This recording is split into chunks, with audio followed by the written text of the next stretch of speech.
that you must take. You gotta have that mindset that quitting is not an option. Give up? Who, me? Never. Stop? Who, me? Never. That's for the next guy. That's for the next girl. But not me. Why? Because I don't quit. That ain't how I do it. That ain't how I roll. I never give up. You must understand that there will come a time in your life that circumstances are going to challenge you. Hey traders.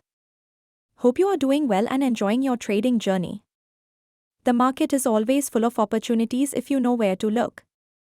Right now, the price is at a strong support level, and we can see rejection from this area. This means buyers may take control, and the price could move up. If this level holds, we might see a strong upward move. This is the kind of trade that smart traders wait for. Now, the most important part: where to enter, where to put stop loss, and where to take profit. These details are shared in our private group. If you want to trade on your own, that's fine. But knowing how to place stop loss and spot rejection candles will make your trades much safer. If you need accurate trade signals and expert help, contact us now on WhatsApp so I can add you to the group. Don't trade alone when help is available.